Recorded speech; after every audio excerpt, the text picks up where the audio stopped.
Okay ma'am, आपके लिए एक फोन है, कोई आपसे मीटिंग करना चाहता है। सर, आटे से बात कीजिए।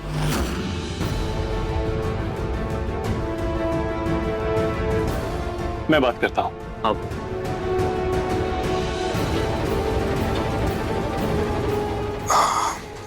समर प्लीज तू बात कर ले। हाँ।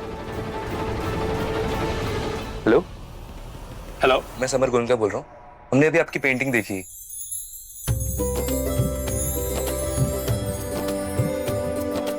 Sure, definitely, okay. भैया, क्लाइंट के साथ मीटिंग फिक्स हो गई है। ठीक है, मैं 2-3 घंटे में पहुंच जाऊंगा। जी भैया। राहत, मेरी आर्ट गैलरी को एक बड़ा ब्रेक मिल गया है जिसका मैं इंतजार कर रहा था। राहत, हमारी आज के लिए मीटिंग फिक्स हो गई है। जो क्लाइंट है उनका पुष्कर में भी ऑफिस है, तो ठीक 3 बजे वहां पर पहुंचना है। कांग्रेट्स। कम ऑन, ये तुम्हें भी कंग्रेचुलेशंस। Thank you.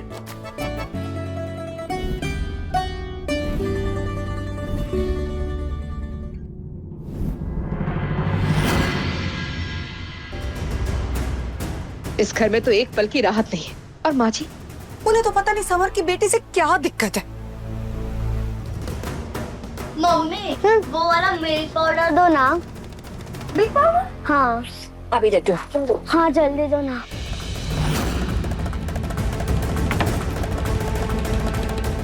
और शीतल, ये समर की बेटी के लिए है। तो क्या हो गया, बिट्टू को पसंद है, खा लेगा इसमें से। ये लो, तो थोड़ा सा ही है बिट्टू, ऐसे ही खा लो तुम। ये लो, खा लो, पानी लाते हो। मुन्नी सुबह से रोए जा रही है, फीड भी नहीं ले रही है। मैं उसके लिए मिल्क पाउडर ही बना देती हूँ।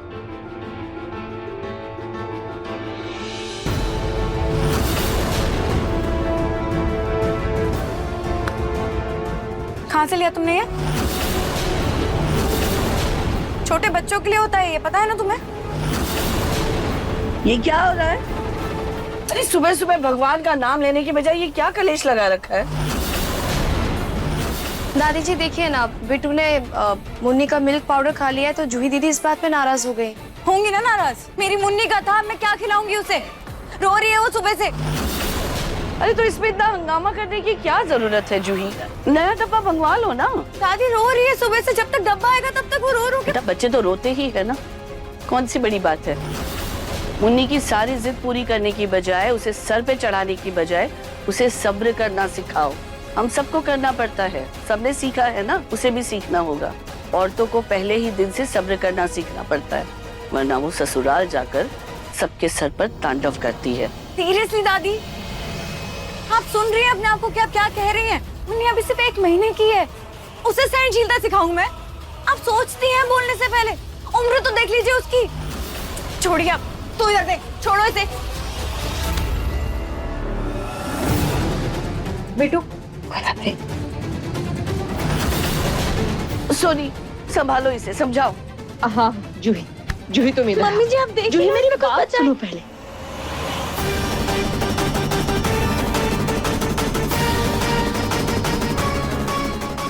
जूही ये क्या बदतमीजी है? मैं बदतमीजी कर रही हूँ मम्मी जी?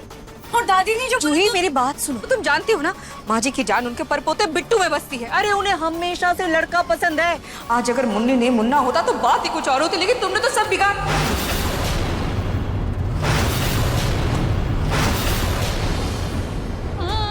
नहीं मम्मी जी, आप भी इन सब चीजों में मानती हैं? मतलब सीरियसली आपसे एक्सपेक्टेड नहीं था मम्मी। मुन्नी रो रही है जूही। आ रही हूँ समझ। जितना बड़ा घर उतनी छोटी सोच सबकी। जूही, जूही मैं तुम्हें कैसे बताऊं, मुझे मेरी पोती बहुत प्यारी है, लेकिन आज अगर वो पोता होता तो नए ऑफिस पर उसका नाम होता।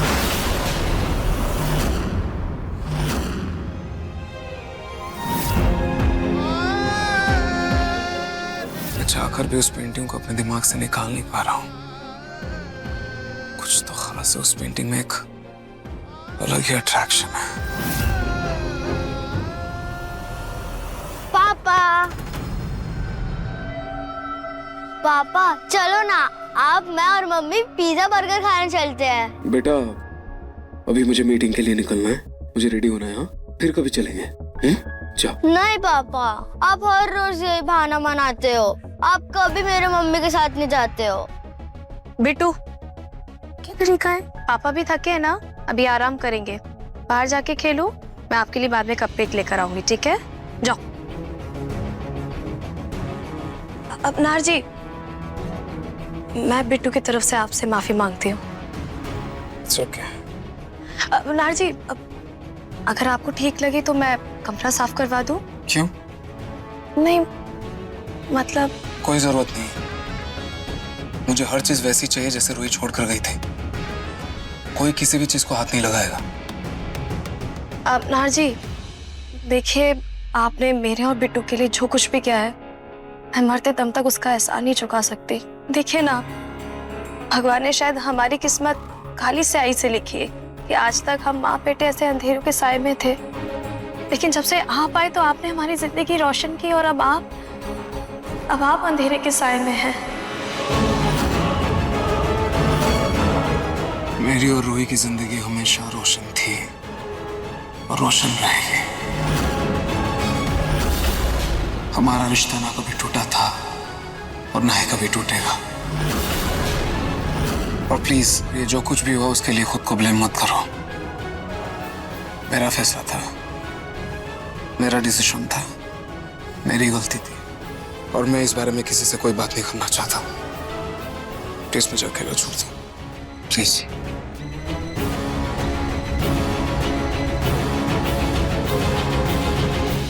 नाहर सुनो, नाहर, अरे बेटा सुनो तो। इस लड़के ने फिर से खुद को अंधेरी दुनिया में कैद कर लिया। भगवान जाने कब कौन इसकी जिंदगी में दोबारा खुशियों के दीप जलाएगा।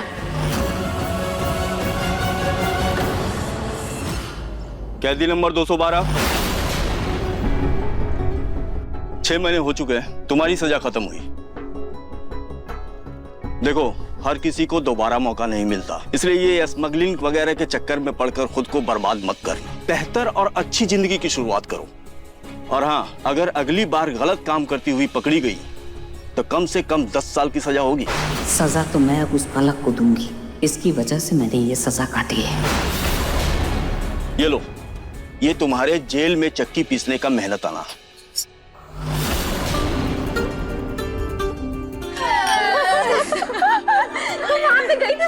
हाँ यार, पता है कितना मजा आया था यार पलक, हाँ तेरी तो किस्मत खुल गई है। तुझे कितनी ओपन माइंडेड दादी सास मिली है। हाँ यार, इतनी एज में भी कितनी कूल है ना। हाँ यार, वरना मेरी सास तो मुझे मायके भी नहीं जाने देती।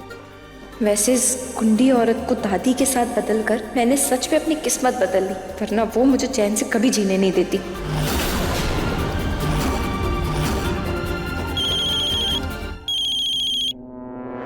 हाँ छोटू बोल। बॉस, वो क्लाइंट पूछ रहा है कि आपने नए माल की टेस्टिंग अभी तक की या नहीं? अभी टेस्ट करना बाकी है। क्लाइंट को बोल दे आज शाम तक रिपोर्ट मिल जाएगा।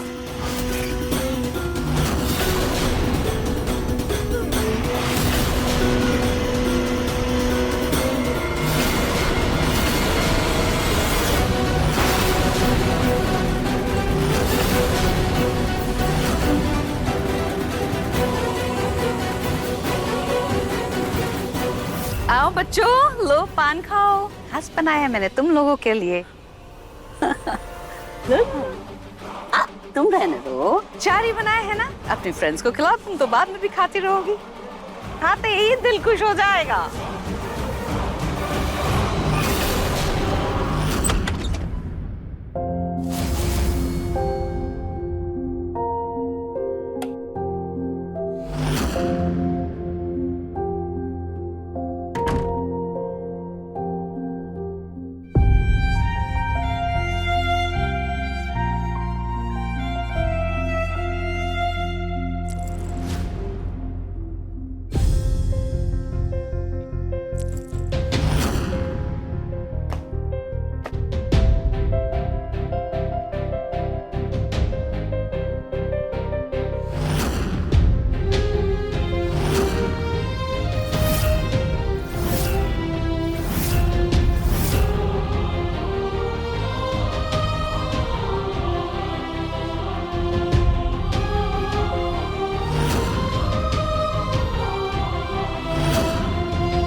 आप मुझे भूल गए। अभी भी मेरी यादें आपके दिल को छू जाती हैं।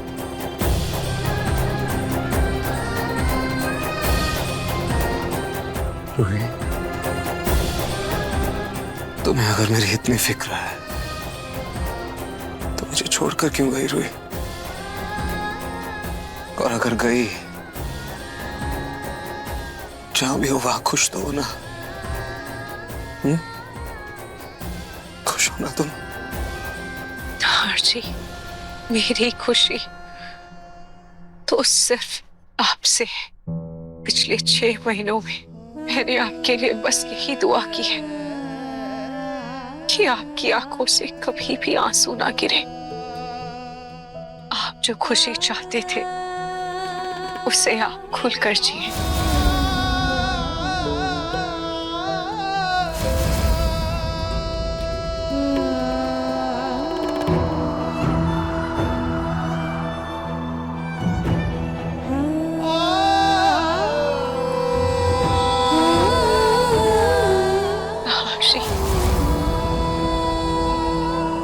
आपके चेहरे की हंसी के लिए मैं अपना हर दर्द बर्दाश्त कर सकती हूँ। आपको कभी भी तकलीफ हो, मेरी वजह से आपकी आंखों में कभी भी आंसू आए, ये मैं कभी बर्दाश्त नहीं कर सकती।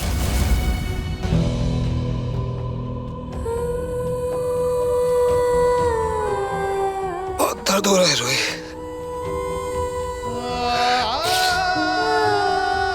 तुम्हारे बिना तुम्हारी यादों के साथ जीना बहुत मुश्किल है। बहुत तकलीफ होती है रोही। रोही, रोही,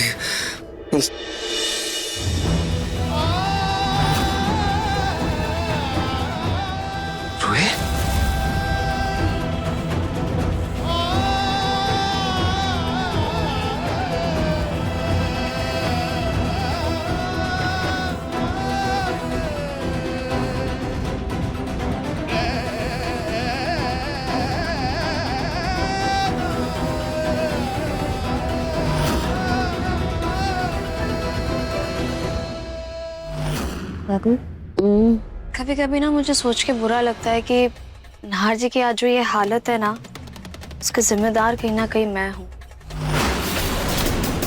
काश मैं उनकी जिंदगी में वापस नहीं आई होती।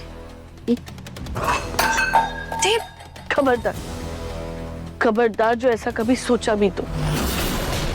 अरे तुम्हारी वजह से ही तो मुझे परपोते का सुख मिला है, वरना उस रूही ने तो हमारे रूहान को खोकर पूरी आस तोड़ दी थी।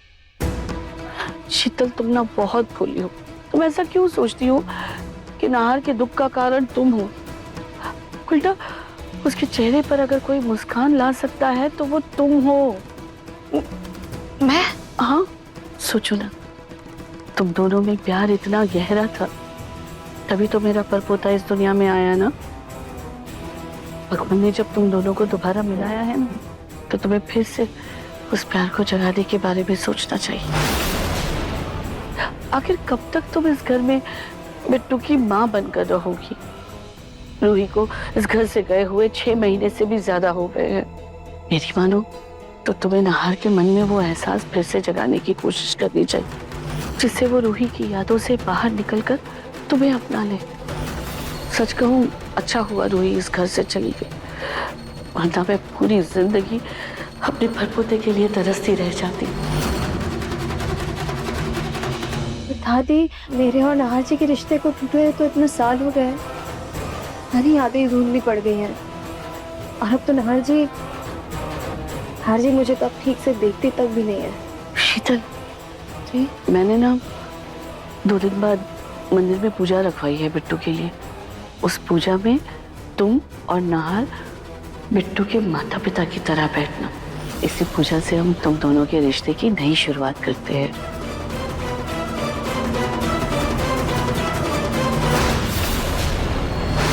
पागल हो गई हो क्या तुम लोग? नशे में हो क्या? देखो, मैं बोल रही हूँ मेरी दादी सास कूल है, लेकिन मेरा पति फूल नहीं है। जैसे तुम लोग को देखेगा ना, मुझे बहुत डांट पड़ेगी। प्लीज मत करो, प्लीज रुक जाओ। अरे भगवान, क्या हो गया तुम लोग?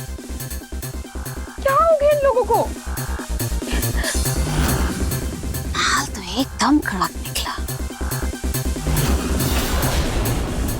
माल कैसा माल? इसका मतलब कि आपने मेरे दोस्तों को नशे करवाए? नहीं, वो क्लाइंट को बताना था कि नए माल कैसा है उसकी टेस्टिंग कर रही थी, बस तभी थोड़ा सा टेस्ट। आपने मेरे दोस्तों पे स्मगलिंग का माल टेस्ट किया है? देखो कैसे नाच रही। हाँ, मुझे किस दिन मरवा के रहेंगी? अरे कुछ नहीं होगा, आप जाके नींबू पानी लेकर के आ, अभी नशा कर। देखो देखो मेरी बात सुनो, तुम लोगों को नशे और मैं लेके आती हूँ नींबू पानी। प्लीज ऐसा हरकतें मत करो प्लीज, मैं डांट खाती हूँ।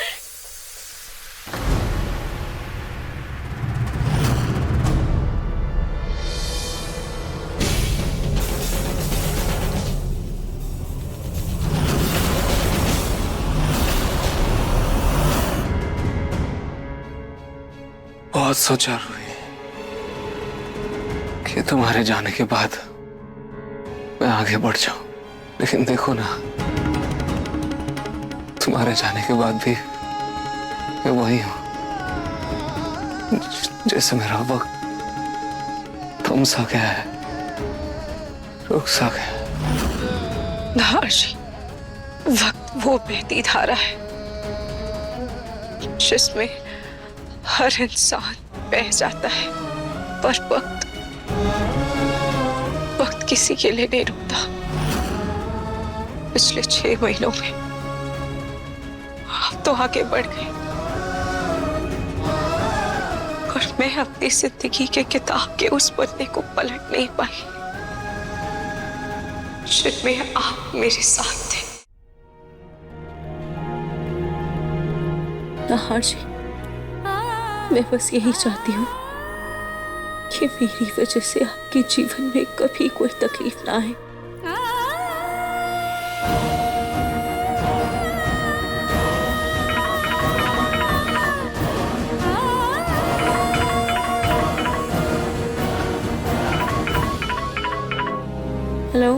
हेलो राहत, हमारी कल 3 बजे की मीटिंग फिक्स हो गई है। तुम टाइम से आर्ट गैलरी पहुंच जाना, और हाँ, साथ में अपनी पेंटिंग की बुकलेट भी ले आना। ये डील हमारे लिए बहुत इंपॉर्टेंट है, इसे फाइनल करना ही होगा। हाँ स्पर्श, तुम बिल्कुल फिक्र मत करो, मैं टाइम से पहुंच जाऊंगी। ओके।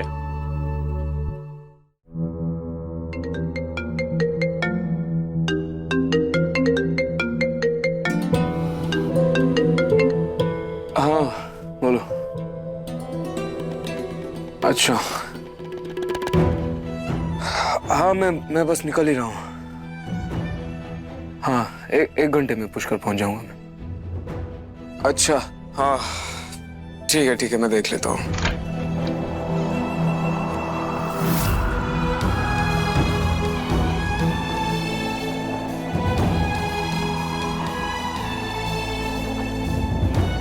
Okay bye.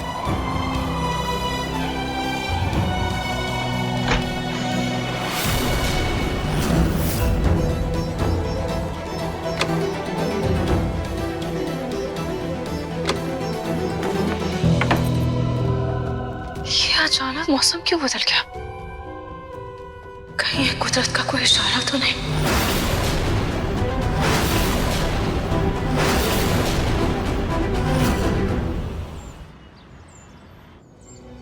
नाहर, बैठो। नाहर, इतने खराब मौसम में अकेले कहाँ जा रहे हो? तुम शीतल को भी साथ ले जाओ ना। वैसे भी तुम्हारी तबीयत ठीक नहीं हुई है ना, तो अब तुम इसे साथ ले जाओ। बिट्टू को क्यों आवाज लगा रहे हो? बिट्टू कहाँ है? उसे बुलाइए ना। क्यों? उसे भी साथ ले चलता हूँ। हाँ। और आप भी बैठ जाइए। हाँ? छोटी माँ और जूही भी आ गई, आप भी बैठ जाइए गाड़ी में, सब साथ मिलकर चलते हैं। क्योंकि मैं मीटिंग के लिए तो जा नहीं रहा ना, मैं तो पिकनिक के लिए जा रहा हूँ। आइए दादी बैठिए। नाहर बेटा, नाराज क्यों हो रहे हो? जब तक तुम मीटिंग अटेंड करोगे शीतल पुष्कर घूम लेगी ना। मैं कैब से जा रहा था, गाड़ी सर्विसिंग में जा रहा, और वैसे मेरा मन नहीं ड्राइव करना। और मैं अकेले ही जाऊंगा, मुझे किसी के साथ नहीं जाना। नाहर, इसे हो क्या गया? आखिर ये लड़का चाहता क्या है? मेरी बहन।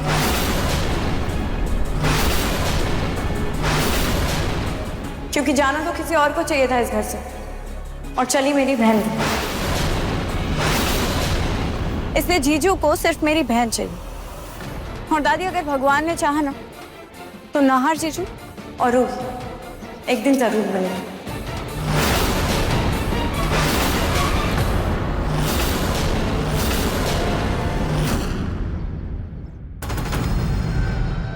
तुम्हारी प्रॉब्लम क्या है? कि चल कर रहा है यहाँ पे?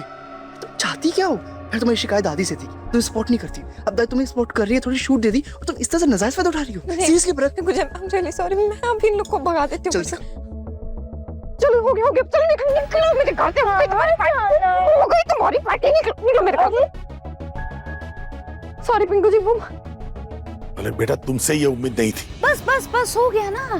डांट तो दिया पिंकू ने, आप क्यों शुरू हो रहे हैं बेफालतू में?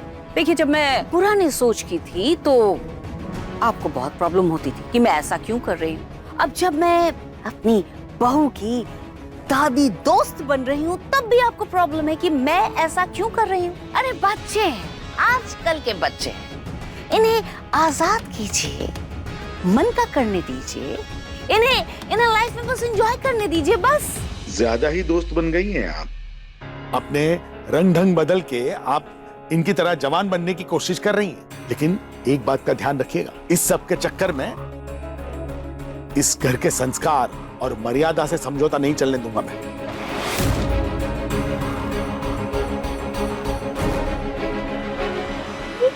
क्या किया आपने? आप ना एक दिन मुझे पक्का मरवाएंगी। जब सब कुछ सही चल रहा है, आप अपना एक गैर कानूनी काम छोड़ क्यों नहीं देती है? कहीं आपके कारण एक दिन घर में छापा ही न पड़ जाए। तुम्हें मालूम है इसी काम के कितने पैसे मिलते हैं मुझे? नहीं मालूम ना? तो अपना मुंह बंद रखो। और वैसे भी जब तक पूनम जेल की सलाखों के पीछे है, मैं जो चाहे मैं कर सकती हूँ, मुझे कोई नहीं रोक सकता, मैं भी नहीं।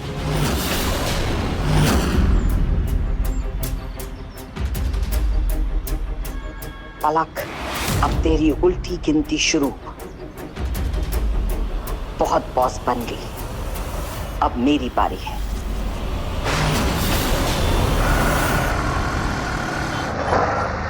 क्या हुआ? सर, सड़क की मरम्मत की वजह से गाड़ी आगे नहीं जा सकती। पर सर, आपकी मंजिल दूर नहीं है। ठीक है, मैं यहीं उतर जाता हूँ।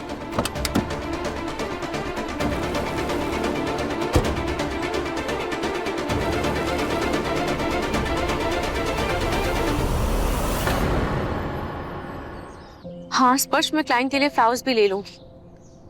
ठीक है, अभी आधा घंटा है ना? अभी आधा घंटा बचा है।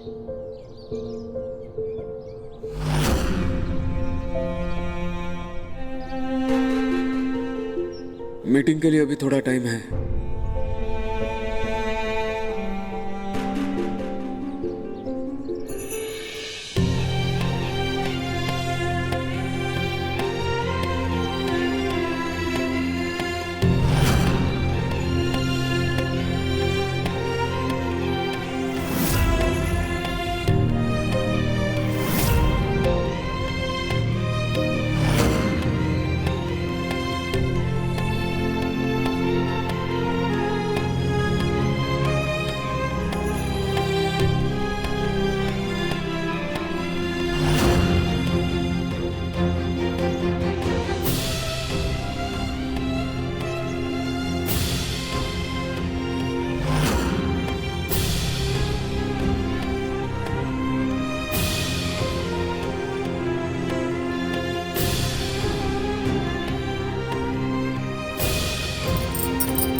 ये कैसी पेंटिंग है?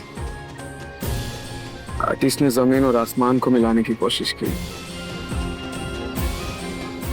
जो नामुमकिन हो, जो कभी नहीं मिल सकता। जरूर मिल सकते हैं। जब दर्द पानी के रूप में बहने लगे तो आसमान और जमीन बारिश के रूप में एक जैसे हो जाते हैं। अलर्ट निरंजन।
चलो मीटिंग के लिए टाइम से पहुंचना है।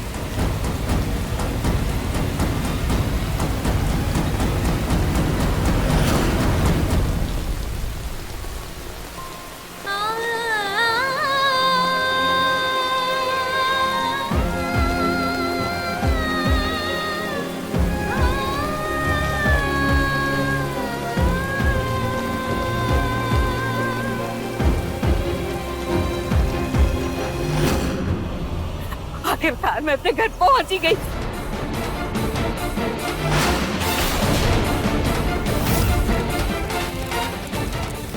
मैं वही गलती दोबारा नहीं दोहरा सकती। मैं से इस घर में गई और अगर वहां कहीं वो बहरूपिया हुई तो सबसे पहले मुझे ये पता करना पड़ेगा कि आखिर इस घर में चल रहा है। सर आपका फोन आते ही मैंने आपके कपड़े कैबिन में रखवा दिए। Thank you mister Singh. अच्छा सुनिए, जिनके साथ मेरी मीटिंग है ना, शार्प 3 बजे मेरे कैबिन में भेज दीजिएगा।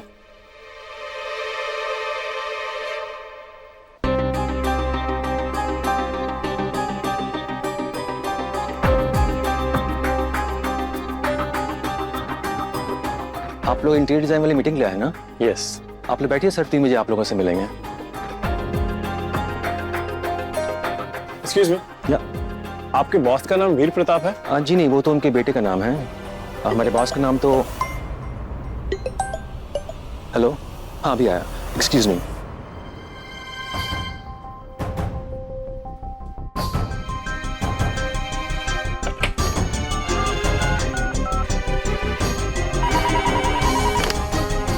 जिनके साथ मीटिंग है उन्हें अंदर भेज दो। Okay sir. आप अंदर जा सकते हैं, आगे से लेफ्ट में सर का कैबिन है।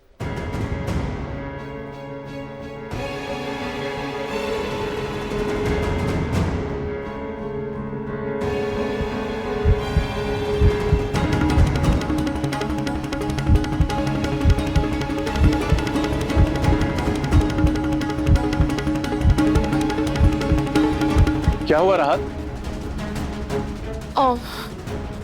तानी, एकदम से अजीब सी घबराहट महसूस हो रही है।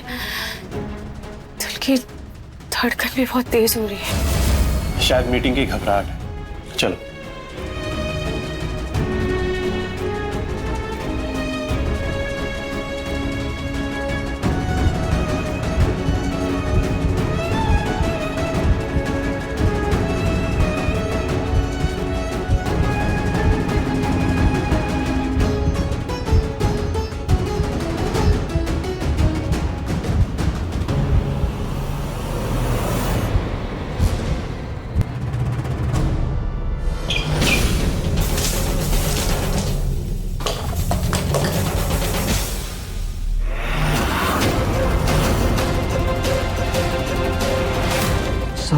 Sorry ma'am. अंधे हो क्या? ये क्या किया तुमने? गलती से मेरा पैर फिसल गया, इसके लिए। अकल नहीं है? स्पर्श, इट्स ओके। गलती किसी से भी हो सकती, कोई बात नहीं। ये आवाज कैसी? मैम, इन डाइज में केमिकल होता है, कहीं आपको रिएक्शन ना हो जाए। आप जल्दी से वॉशरूम में जाके अपना फेस क्लीन कर लीजिए। हाँ स्पर्श, तुम तब तक मीटिंग संभालो, मैं ये साफ करके आई थी।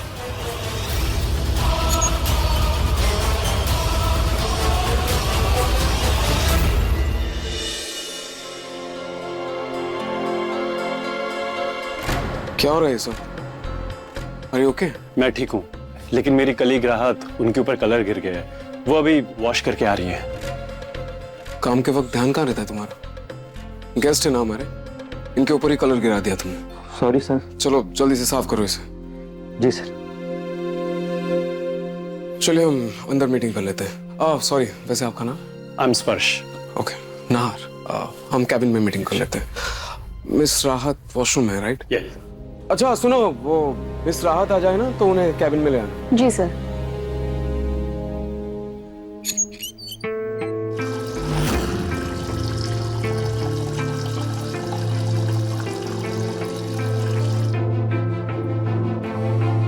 चेहरे का तो दाग निकल गया है, पर कपड़ों पर दाग तो अभी भी साफ नजर आ रहा है। क्या करूं? ऐसे गंदे कपड़ों में मीटिंग में कैसे जाऊं?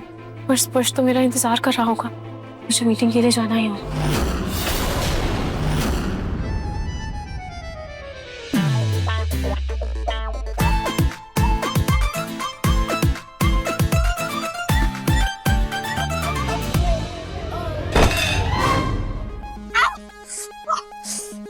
पिंकू भी ना कहीं भी कुछ भी खाकर फेंक देता है। मेरे कपड़े खराब हो गए,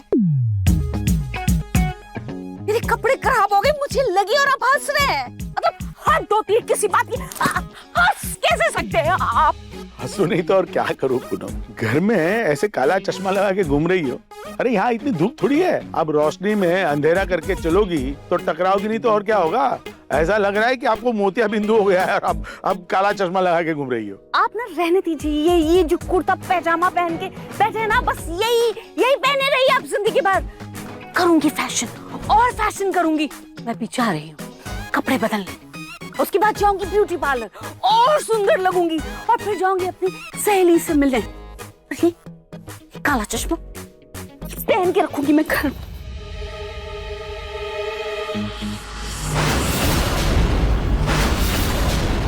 दादी, आप ऐसे बाहर क्यों खड़े हो?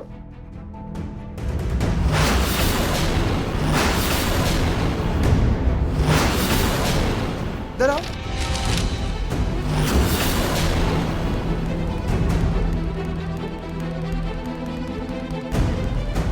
ये पूनम, आपने इतनी जल्दी कपड़े बदल लिए? अभी तो आप सलवार सूट में थी और अचानक से अब साड़ी। मतलब वो बहरूपिया अब भी मेरे घर में है? प्रतीक के पापा, हम औरतें जब 10 मिनट में खाना बना लेती हैं तो कपड़े तो बदल ही सकते हैं। वैसे एक बात कहूं, आप पे साड़ी ज्यादा जचती। सर आप 1 मिनट अंदर होकर। हाँ।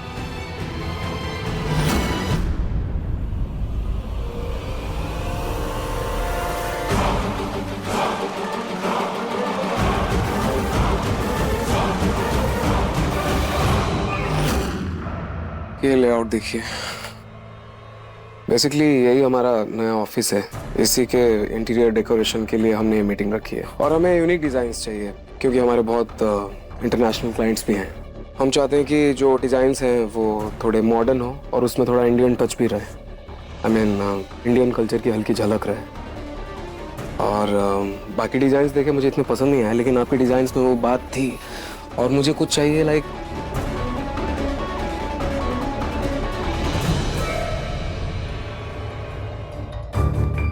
ये राहत कहाँ रह गई? उसका मीटिंग में होना बहुत जरूरी है। कपड़े तो अभी भी गंदे ही हैं, और क्या करूं?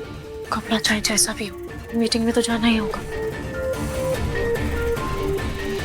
बताइए आपके क्या आइडियाज हैं? वो एक्चुअली एक बार राहत आ जाए फिर हम मिलकर आपको बता देंगे। Excuse me. दादी। हाँ दादी बोलिए। नान, बेटा तुम घर वापस आ जाओ जल्दी। घर आ जाऊँ? क्यों, क्या हुआ? बेटा वो बिट्टू का एक्सीडेंट हो गया है, उसका बहुत खून बह रहा है। मुझे बहुत घबराहट हो रही है, मेरा दिल बैठा जा रहा है। तुम जल्दी वापस आओ ना। अच्छा दादी आप घबराइए मत, मैं बस निकल ही रहा हूँ। आप एक काम कीजिए, तब तक आप एक डॉक्टर को बुला लीजिए, किसी डॉक्टर को। हाँ अरे बाबा मैंने डॉक्टर को बुला लिया है, वो आ रहे। तुम जल्दी आओ ना वापस। ठीक है मैं निकलता हूँ, लेकिन मुझे थोड़ा टाइम तो लगेगा। प्लीज आप तब तक खुद को संभालिए प्लीज। मिस्टर स्पर्श, आई एम रियली सॉरी, मुझे जाना होगा, एक मेडिकल इमरजेंसी है। हम ये मीटिंग बाद में कंटिन्यू करेंगे। I am so sorry.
क्या हुआ स्पर्श?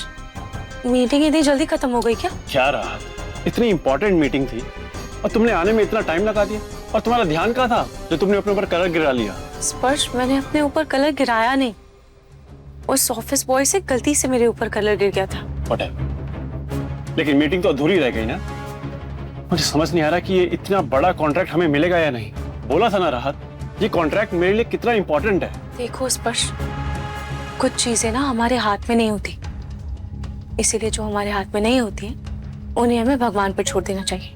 प्लीज राहत, यहाँ मुझे ये समझ नहीं आ रहा कि मैं उन्हें फिर से कांटेक्ट कैसे करूं और तुम यहाँ पे ज्ञान दे रही हो। मिस्टर स्पर्श, सर ने फोन करके कहा है कि आय की मीटिंग वो अपनी मेन ऑफिस में करेंगे। मैं आपको टाइम कंफर्म करके बता दूंगा। Thank you so much. वैसे उनका मेन ऑफिस कहाँ पर है? जयपुर।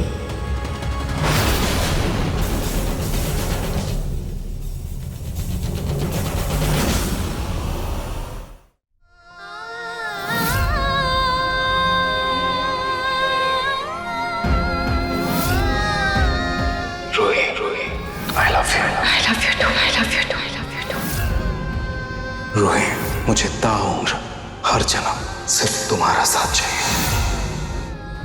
राहत जी ने आपके लिए एक और लेटर भेजा है।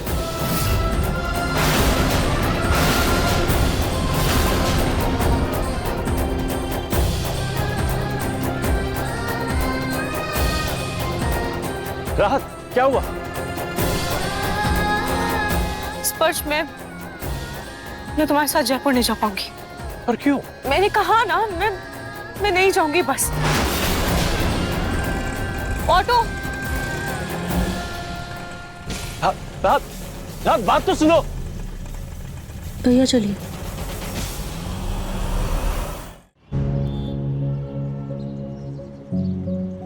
Come on. जल्दी पहुंचने के लिए ऑफिस की कार तो ले ली, लेकिन इससे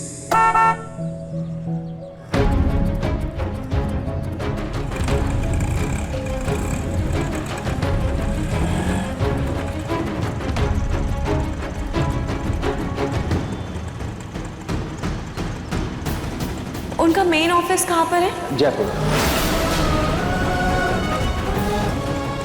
जिस शहर को मैं छोड़ के आई हूँ, ये सोच के कि अतीत भुला दूंगी, आज फिर से उस शहर का नाम सुन के आंखें क्यों भर आई?